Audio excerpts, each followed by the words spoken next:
Iyi ni radio BBC gahuza miryango ivugira i Londres kuri metero 19, 25, 31 na 41 no ku mirongo ya FM mu karere k'ibiyaga bigari no kuri internet kuri bbcgahuza.com.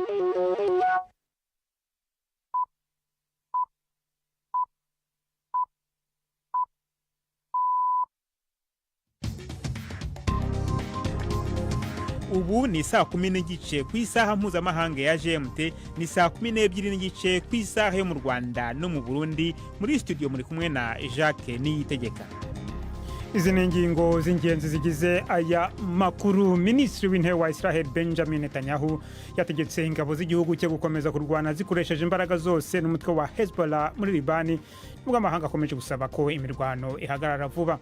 Umuryango mpuzamahanga urengera uburenganzira bw'ikiremwamuntu ku isi, Human Rights Watch, urashinja ingabo z'u Rwanda n'umutwe wa M23 kurasa ku baturage b'abasivile. Urashinja kandi ingabo za Kongo n'imitwe bifatanije amarorerwa ku basivile.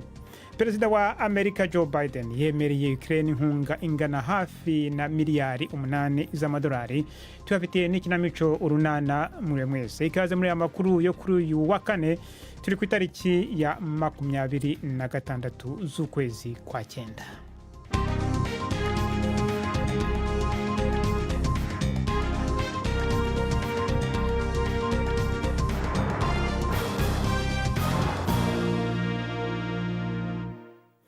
Ano makuru reka tuyahere mu burasirazuba bwo hagati. Minisitiri w'intebe wa Israel Benjamin Netanyahu yategetse ingabo z'igihugu cyo gukomeza kurwana zikoresheje imbaraga zose n'umutwe wa Hezbollah muri Libani, nubwo amahanga akomeje gusaba ko imirwano ihagarara vuba.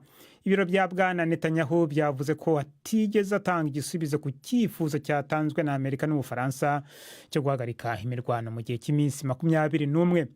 Minisitiri w'ububanyi n'amahanga wa Israel yavuze ko imirwano itazahagarara kugeza igihe batsindiye Hezbollah. Minisitiri ukomoka ku ruhande rw'abagendera ku matwara akazi muri Israel, Bezalel Smotrich, nawe yanze icyifuzo cyo guhagarika imirwano, aho ni mu gihe umuyobozi batavuga rumwe n'ubutegetsi Yair Lapid we yavuze ko hagomba kubaho guhagarika imirwano ariko mu gihe cy'iminsi 7 gusa. Hagati aho igisirikare cya Israel kiravuga ko kibasiye kandi kikica umuyobozi w'ishami rishinzwe utudege twa drone muri Hezbollah mu gitero cyagabwe ku nyubako iri mu nkengero z'amajyepfo ya Beirut. Cyavuze ko Mohamed Surur ari we wayoboye ibitero byinshi byo mu kirere byagabye kuri Israel. Igisirikare cya Israel kandi kibasiye ibikorwa remezo ku mupaka uhuza Liban na Syria, kivuga ko byakoreshejwe mu gutwara intwaro zigenewe uyu mutwe ushyigikiwe na Iran. Abatetsi ba Liban baravuga ko abantu 20 hafi ya bose akaba ari abanyasiriya baguye mu gitero cyagabwe mu ijoro rya na Israel mu burasirazuba bw'igihugu. Dukomereze mu karere k'ibiyaga bigari. Icyegeranyo gishya cy'umuryango mpuzamahanga urengera uburenganzira bw'ikiremwamuntu ku isi, Human Rights Watch, kirashinja ingabo z'u Rwanda n'umutwe wa M23 kuba bararashe inkambi z'abavanywe mu byabo n'intambara ndetse n'uturere dutuwe cyane hafi y'umujyi wa Goma mu burasirazuba bwa Repubulika ya Demokarasi ya Kongo. Iki cyegeranyo kandi kirashinja ingabo za Kongo nabo bakorana gushyira ibirindiro byazo hafi y'inkambi, maze bigatuma ubuzima bw'abaturage b'abasivile bujya mu kaga gakomeye. Mu gushaka ibisobanuro kuri icyo cyegeranyo, mu kanya kashize navuganye na Clementine Domonjwa wo muri Human Rights Watch. Twashingiye cyane ku byabaye kuva mu ntango z'umwaka, aho ingabo z'u Rwanda na M23 zazingirikira cyane imicungararo y'umugwa mukuru w'intara ya Kivu ya ruguru Goma, bagaca amayira agaburira uwo muji. Ibyo byatumye hafi 2 miliyoni y'abateshejwe izabo bari bacumbitse mu makambi y'impunzi yo mu micungararo y'uwo muji bikinga intambara, aho kuronka umutekano barondera bisanga hagati y'imiriro y'ibisasu bikomeye y'ingabo z'abanyekongo n'iz'abanyarwanda. Ico twabonye nuko ingabo z'u Rwanda n'iza M23 zarashe ibisasu bikomakomeye zerekeza mu makambi y'abateshejwe izabo n'ahaba abasivile. twashoboye kubona ibisa n'ibitero bitavangura bigera kuri 5 byahitanye abanyagihugu basanzwe. Icagize ingaruka gusumba nico ku itariki 3 z'ukwezi kwa gatanu aho ingabo z'u Rwanda n'iza M23 ziriko zisubiza ku bitero vya Kongo zateye ibisasu 3 vya rokete vya milimetero 122 zitumbereza ku makambi y'impunzi bihitana abatari munsi ya 17 barimwo abana 15. At least 17 civilians, including 15 children. Ariko murashinja n'ingabo za Kongo gukorera amarorerwa abaturage b'abasivile. Yeah, absolutely. I mean, what we're saying. Ego nivyo koko. Ico tuvuga hano nuko impande zompi muri iyi ntambara zititayeho ingaruka ku banyagihugu basanzwe. Twasanze ingabo za Kongo n'abagwanyi ba Wazalendo barinjiye mu makambi rimwe na rimwe barekura amasasu bica abasivile harimo n'abana. Hari igihe umusirikare wa Kongo yarasa urufaya yanse kuriha ivyo yanyoye yica umwana w'umukobwa, abanyagihugu nabo mu nyuma baramwica nk'uko bivugwa n'ababibonye. Ni ibintu by'ukuri by'ububisha buteye akoba. Hari kandi n'urugero ruteye ubwoba bw'ihohotera rifatiye ku gitsina rikorwa n'abafise ibigwanisho bivugwa n'ababikorewe yuko baba ari abasirikare ba Kongo canke aba Wazalendo. MSF ivuga yuko abagore barenga 1 kuri 10 bavuga yuko bakorewe ivyamfurambi mu kiringo c'amezi 6 haba mu makambi canke mu busho butemewe n'amategeko bw'abawazalendo baba bashaka kwambura abanyagihugu. Mwaba mwarasabye ibisobanuro impande zombi kuri ibi birego muzirega? Yes, we did. We wrote. Ego twarabikoze. Twandikiye ubutegetsi bw'u Rwanda n'ubwa Kongo ariko nta nyisho twaronse. None Human Rights Watch irashaka ko hakorwa iki? The Rwandan and Congolese kw'ingabo z'u Rwanda n'iz'abanyekongo zifata ingingo zose zishoboka zo kugabanya guhutaza abanyagihugu. Ibi bishobora kubamwo kudashira ibirindiro vyabo hafi y'ikambi z'abateshejwe izabo. Hejuru y'ivyo habwirizwa kubaho gutandukanya na ntaryo abanyagihugu basanzwe n'abegwa n'intambara vy'ukuri. Civilians and legitimate military targets, the principle of proportionality as well. No kwitaho rero kugezanya nimba inyungu bakura mu ntambara zirenze ingaruka ibitero byabo bishobora kugira ku banyagihugu basanzwe. Ikindi kandi abagaba b'ingabo babwirizwa kubazwa ku mabi aba yakozwe bikamenyekana niba hari ingingo bafashe zo kuyabuza canke guhana babikoze hamwe boba baramenye ayo mabi. No kumenya rero ko guha ibigwanisha imigwi ikora amabi nka M23 na Wazalendo ko bishobora gufatwa nk'ubufatanye mu byaha byo mu ntambara. Rero by'ukuri duhamagarira impande zompi kubahiriza amasezerano mpuzamakungu ajanye no gukingira kiremwamuntu. Turacyagerageza kumenya icyo uruhande rw'u Rwanda ruvuga kuri iki cyegeranyo cya Human Rights Watch. Dusubire mu burasirazuba bwo hagati mu ijambo yagejeje ku nteko rusange y'umuryango w'abibumbye i New York muri Amerika. Umukuru w'abanyepalestina Mahmoud Abbas yasabye byimazeyo ibihugu bigize umuryango w'abibumbye guhagarika intambara ibera muri Gaza, avuga ko mu magambo ye ari ubusazi budashobora gukomeza. Bwana Abbas yahamagariye amahanga guhagarika kohereza intwaro muri Isiraheli. Yanasobanuye kandi uko yumva ibintu byagenda intambara imaze kurangira, aho yavuze ko ubuyobozi bwa Palestina kuriye icyo gihe bwagombye kugira ububasha busesuye kuri Gaza n'imipaka yayo. Mukomeje kumva BBC gahuza miryango, madukurikira kandi kuri Kisoro FM majyepfo ya Uganda. Isa 11:38 muri studio za BBC hano i Londres.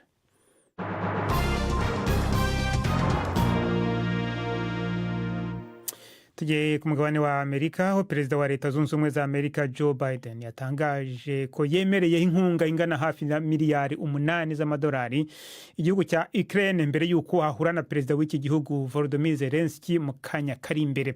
Mu itangazo yashyize ahagaragara, perezida Biden yavuze ko inkunga yose isigaye mu rwego rw'umutekano yasezeranijwe Ukraine izaba yarangije gutangwa mbere yuko manda ye irangira mu kwezi kwa mbere. Ni inkuru ya Dani Abehad umugezweho na Prime Ndikumagenge. Perezida Biden yemeye ibindi vya muzinga vy'ubwoko bwa Patriot hamwe na misile za Patriot nyene kugira hongerezwe ubushobozi bwa Ukraine bwo kwivuna ibitero vyo mu kirere, ubwoko bw'ibombe yarara kandi ishika kure izoba itanzwe ubwa mbere, hamwe no kwigisha abandi badereva ba Ukraine gutwara indege z'intambara zo mu bwoko bwa F-16 F-16 mu gifaransa. Perezida Zelensky yashimye ivyo ahawe nk'intambwe yo gushikana Ukraine ku nsinzi, ariko ico atankeka yuko arico yifuza cane ni uruhusha rwo gukoresha ibigwanisho bigezweho vy'abanyaburaya mu kurasa ku byo yifuza kugema imbere mu Burusiya kugira kingire neza kurusha abanyagihugu biwe ibibanza by'amasoko ntanganguvu n'ingabo basogerejwe cane. Kuri ico gushika ubu nta kajambo. Abategetsi bo mu burasirazuba bw'Ubuhinde baravuga ko abantu batari munsi ya 46 barohamye bagapfa mu gihe bizizaga umunsi mukuru w'idini ry'Abahindu muri leta ya Bihar. Abenshi mu bapfuye bari abana. Ushinzwe imicungire y'ibiza yavuze ko barohamye mu bihe bitandukanye mu gihe bari mu muhango w'idini wo koga mu nzuzi n'ibyuzi byuzuye cyane kubera imyuzure iherutse. Izi mpfu zabonetse mu turere 15 twa Bihar mu gihe abayoboke b'iryo dini bizizaga umunsi mukuru wubahizwa n'ababyeyi kugira ngo abana babo babeho neza. Abayobozi bavuze ko abantu birengagije urugero rwazamutse cyane rw'amazi y'imigezi mu gihe barimo biyuhagira biziza uwo munsi mukuru. Tugaruke muri Afrika, aho igisirikare cya Sudani cyatangije igitero gikaze ku nyeshyamba bahanganye zo mu mutwe wa Rapid Support Forces kibasira uduce two mu murwa mukuru, kikaba cyatakaje uduce cyatakaje hashize amezi 17 igihe intambara yari gitangira. Ingabo za leta zasutse ibisasu ku birindiro by'uyu mutwe i Khartoum na Bahili gikoresheje ibibunda biremereye n'ibitero byo mu kirere bituruka ku birindiro byazo biri i Omdurman. Ni inkuru ya Richard Kagowe mugezwaho na Jean Claude Mwambutsa. Ababibonye bavuga ko hasutswe ibisasu biremereye ndetse ko n'imirwano yari ikomeye cyane mu gihe imitwe y'ingabo yamaze kwambuka ibiraro bibiri by'ingenzi biri ku ruzi rwa Nil byagabanyaga ibice bifitwe n'igisirikare cya leta mu murwa mukuru ndetse n'ibice bigenzurwa n'abarwanyi ba Rapid Support Forces.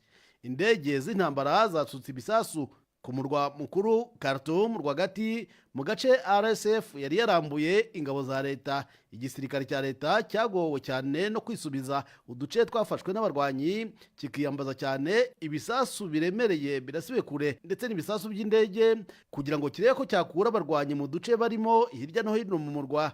Ibi bitero biheruka bije nyuma y'ijambo umukuru w'igisirikare General Abdel Fattah al-Burhan yavugiye uyu munsi mu nteko rusange y'umuryango w'abibumbye i New York. Polisi yo muri Norvege iravuga ko yataye muri yombi umugabo ukomoka muri Cameroon kubera uruhare hakekwaho rwo kuba yarakanguriye abantu gukora ibyaha byibasira inyoko muntu muri Cameroon. Nubwo batavuze izina ry'uyu mugabo, bavuga ko afite imyaka iri muri za 50. Umwunganizi we mu mategeko yabwiye BBC ko ari umuyobozi ukomeye w'umutwe ushaka kwiyomora ku gihugu Lucas Ayabacho. Azwiho kuyobora imwe mu mitwe yitwaje intwaro itinyitse cyane mu turere twa Cameroon tuvuga icyongereza. Hashize imyaka 7 tuvugwamo amakimbirane akoreshwamo intwaro. Ni inkuru ya Paul Ngie mugezwaho na Siriake Muhawe nayo. Abategetsi ba Norvege bavuga ko hobaye ubwa mbere habaye umuntu muri ico gihugu yagirijwe gukokeza gukora ivyaha bikorerwa zina kiremwa muntu. Umushingwamanza uwo mutegetsi w'abashaka kwiyonkora ku gihugu ca Cameroon Lucas Ayaba yabwiye BBC ko ivyo yagirizwa bishingiye ku byo atangaza ku mbuga hwaniro. Uko imyaka yagiye iragenda yagiye akoresha imbuga hwaniro mu guhamagarira abana guhera amashure, kunyuruza hamwe n'ibindi bikorwa by'ubugizi bwa nabi mu karere kabamwo abavuga ururimi rw'icongereza bikorwa n'umugwi wiwe wa gisirikare Amazonian Defense Forces. Mu gihe abategetsi ba Cameroon ataco barashikiriza kuri iryo hagarikwa, umwe mu bategetsi ba leta yabwiye BBC ko ashobora kurungikwa muri Cameroon. Oni vuga ko abantu barengera 600 bamaze kwicwa mu gihe abandi baba umuriyoni bateshiwe izabo kubera intambara y'inkoho imaze imyaka 7 mu karere ka Cameroon kabamwo abavuga ururimi rw'icongereza.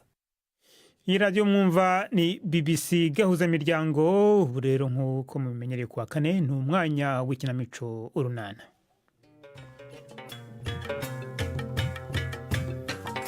Ngorgo runana rusobetse imisango y'abasangiye ingendo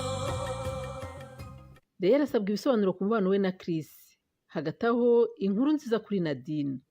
Nurunana. Mbese kutitaba iyo telefone? Yego mana, sinari nayumvise. Ahubwo ndabona ari muganga Devota. Alo? Waramutse? Yego mwaramutse neza muga. Nikoye, telefone yawe ejo yari yabaye. Telefone yanjye? Ejo mwarampamagaye se muga? Inshuro nk'eshatu zose nsanga itariho. Mana yanjye we. Nukumbabarira.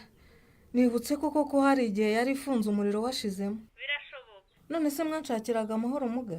Nta kindi nagushakiraga. Nashakaga kugutuma kuri Nadine. Nadine?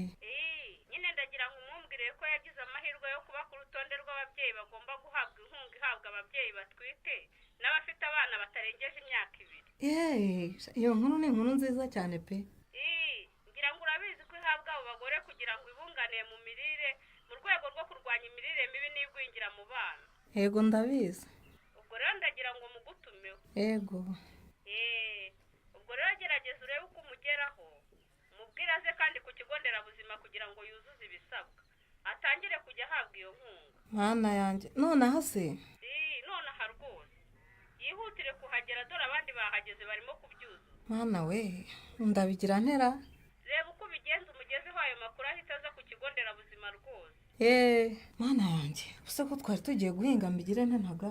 Ubwo nyine nta kundi genda urebe uwo mudamu bimubwire. None se ubwo ugiye kwijyana guhinga? Wowe genda umubwire uraba unsanga mu murima. Ubwo nibyo nta kundi. Ubwo urantwaza iyi suka.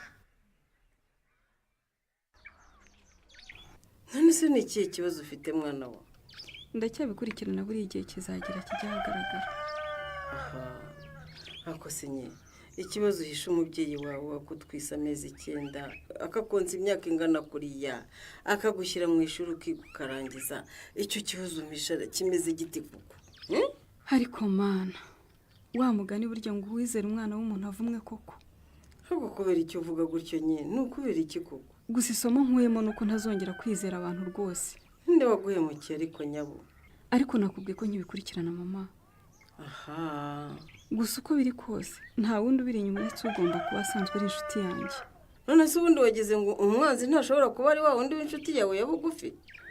Nanjye ndabona ariko bishobora kuba bimeze rwose. Gusa ibyo bibazo ufitanye n'inshuti zawe udashaka kumbwira nabyo biranyobeye pe. Mama, karame. Ba wihanganye mbanze nkurura amakuru neza. Ubundi igihe nyacyo kizagera uzabimenya. Oya nye, ukuntu babaye sinshobora kukureka ngo ugende utambwiye ikibazo ufite. Urumva? None se gishingiye ku ki mwana wa? Urugira ngo nirirwe mpangayitse.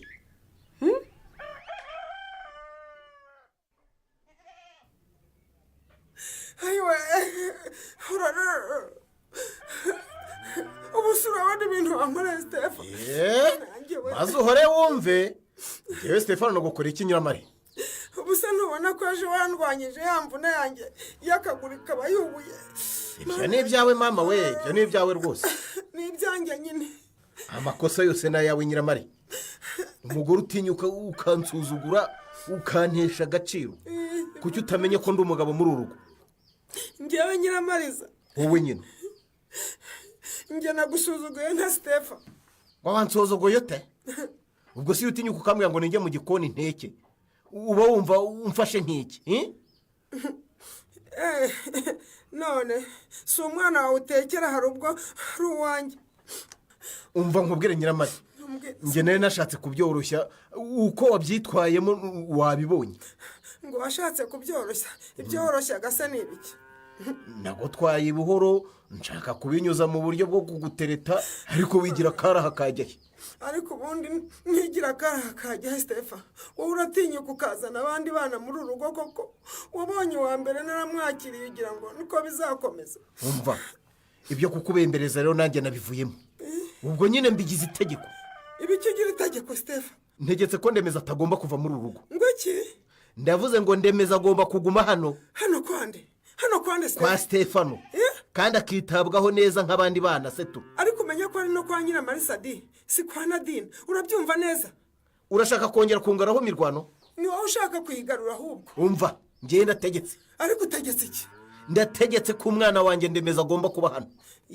ubwo ari uko bivuze Stefa nawe umenya ko utazongera kuva hano muri uru rugo. Ngwiki? Niba ushaka kurera Ndemeza aha nawe ugomba kuhaguma ukajya umwitaho ukamenya umwana wawe birambuye, urabyumva? Mbese sinzasubire kujya gukora. Nyine ubwo ugomba kugumana nawe hano ukajya umutekera ukamumesera ukamukorera ibishoboka byose. Niko bimeze. None se Nadine, Karame, ubu koko ko watinze. nukumva barananjye mu makuru yangezeho mu kanya n'ukuri. Okay. Ngira ngo rero ubuyobozi bwakumenyesheje ko washyizwe ku rutonde rw'abagore batwite n'abafite abana batarengeje imyaka 2. Bagomba guhabwa inkunga yabagenewe mu rwego rwo kurwanya imirire mibi n'igwingira mu bana. Yewe, nuko mwarakoze rwose yewe. Winshimira kuko atari nge wagushyize kuri urwo rutonde. Ahubwo nuko inzego zibishinzwe zasanze wujuje ibisabwa kugira ngo uhabwe iyo nkunga. Yego rwose pe, naho ubona ningeze harindimuka. Iyo nkunga ugomba guhabwa rero nta kindi igenewe uretse kugufasha kwita ku mirire yawe nk'umugore utwite mu rwego rwo kurwanya imirire mibi n'igwingira mu bana. Yego. Ni inkunga y'amafaranga agomba kujya acishwa kuri konti yawe yo muri banki. Mana shimwe habwe icyubahiro najye kwi. Wumvise ko anyuzwa kuri konti ya banki? Mana we, ubu se ko nta konti ya banki ngira koko, nta kuntu bazajya bayama mu ntoki se? Oya, agomba kunyuzwa kuri konti. Niho ugomba kuyafatira. Mu byo twagutumiyeho rero, twari kugira ngo tukubwire ibyo kandi unatange n'andi makuru akenewe kugira ngo ibyangombwa byawe bisabwa bibe byuzuye. Yego. Ugomba gufunguza konti muri Sako rero. Hanyuma numara kuyifunguza uzana iyo nimero ya konti kugira ngo tuyishyire muri dosiye yawe. Yego, nuko ndayizana. Hanyuma rero iyo nkunga nk'uko nabikubwiye ni inkunga y'amafaranga azajya anyura kuri konti ariko uzajya uyabona mu gihembwe. Mbese buri uko abanyeshuri bavuye mu biruhuko basubiye ku ishuri batangiye igihembwe? Oya, kuvuga rimwe mu gihembwe ni ukuvuga buri mezi 3. Mbese? Yego. Ndabyumvise noneho. Iyo nkunga rero ugomba kuzajya uyikoresha neza ukayikoresha icyo wayiherewe. Yego. Ni ukugira ngo uyifashishe mu gushaka indyo yuzuye nk'umugore utwite uko nabonye uko utwite. Niko nzajya mbigenza rwose. Ariko nyine nabasaba ko munyorohereza njye amafaranga agengeraho buri kwezi kuko ndakeneye cyane mfite n'ibibazo byinshi. Ibyo ntibishoboka Nadine. Amafaranga y'ingoboka atangwa rimwe mu gihembwe. Ukwiye gushaka indi mirimo ukora igufasha kwiyitaho hanyuma yakazajya kunganira kwita ku mirire nk'umugore utwite. Isuku, mbese ubuzima bwawe nk'umugore utwite. Ntacyo, ibyo nabyo ntacyo bitwaye. Rimwe rutazero da wa mugani. Hanyuma iyo konti ugomba kuba wamaze kuyifungura ryari ko byihutirwa. Ahubwo nize gusohoka hano n'ukuri mu biro byawe. Ngo njye kuyizana. Ujye kuyifunguza muri Sako. Yego, nimara kuyifunguza se ndahita nyizana hano.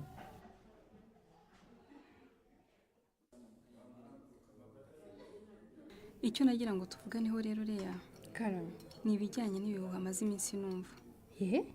Ibihuha bimeze gute sanye? Gusa byarambabaje cyane kandi cyane ubyumve Leya. Mana yanjye. Nibinyerekeyeho se? Niko Leya. Karame. Ni ukuri nanze kugira icyo mbikoraho ntabanje kubikubaza wowe nk'inshuti yanjye. Ko binteye ubwoba we. Gusa umenye ko atari byiza cyane pe. Ntabwo ari byiza Leya. Si ibintu wagakorera inshuti yawe, si ibintu wagakorera inshuti yawe rwose. Mana yanjye. Nikoreya, Karame. Mbwiza ukuri. Ndakubwiza ukuri rwose nta kibazo nye. Ariko umenye ko ndengana. Amakuru yangezeho kuri mu rukundo na Chris. Ego mana yanjye. Njyewe wowe Leya. Nukuri nge ndarengana. Ariko mana yanjye. Umva ndarengana pe. Umva Leya, mbabarira kabisa. Ibyo bintu bivemo.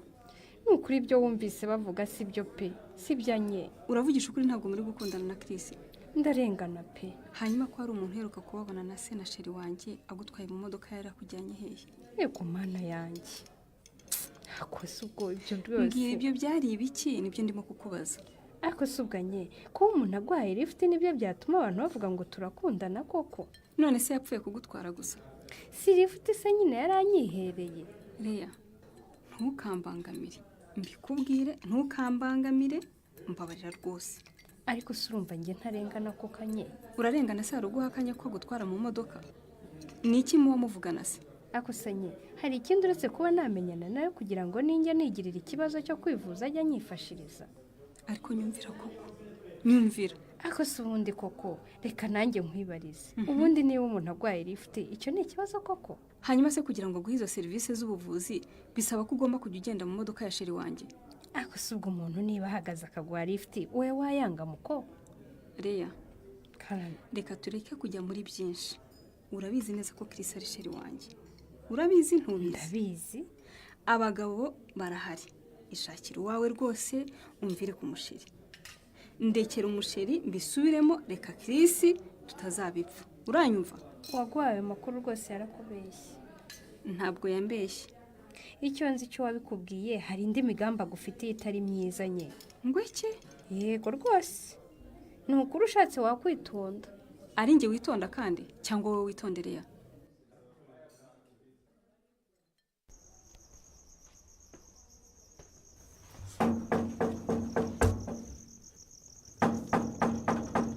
ariko wakinguye Nyiramari. bwira uwo muhungu wawe agukingurire twiryamiye Stefa. bwira Ndemezo wawe aho ari aho ngaho mu ruganiriro. none se ari ubwo wafunze? niko Shandeme, karame kuki abandi baryamye wowe ukaba ukiri hano mu ruganiriro? sinabuze aho ndyama.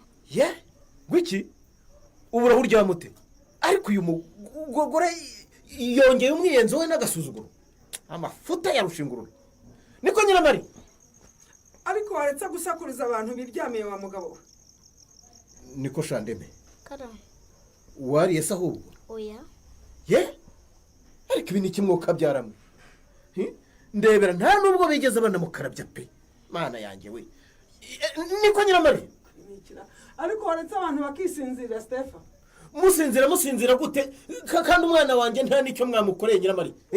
niko abandi bose muraryamye ariko we mwamusiza mu ruganiriro. abandi bariye we ntimwamugaburiye.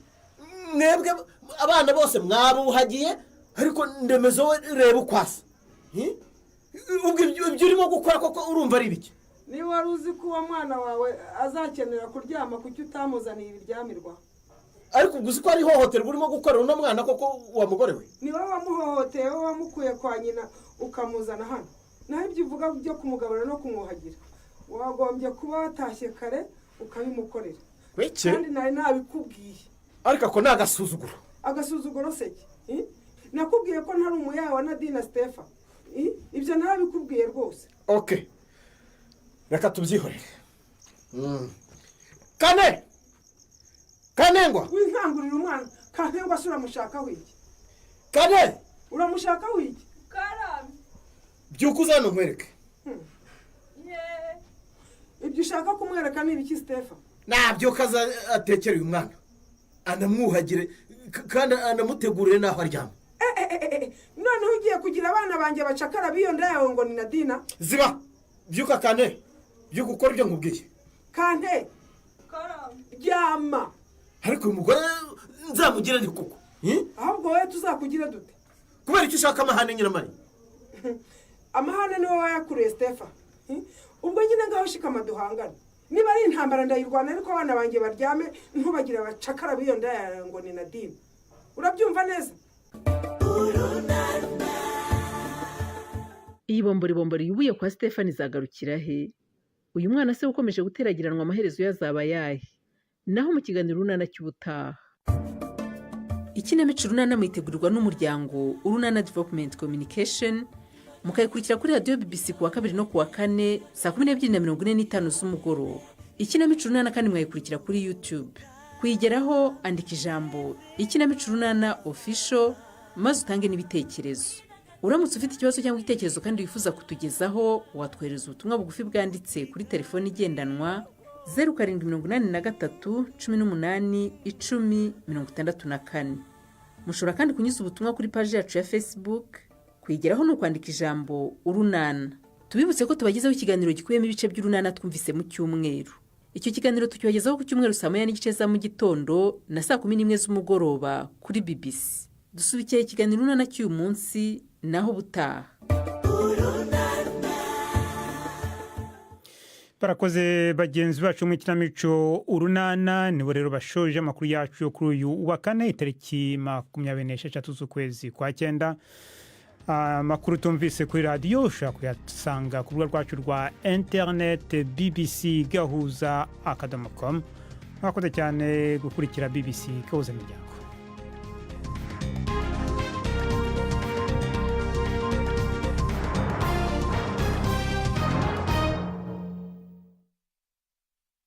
Thank you.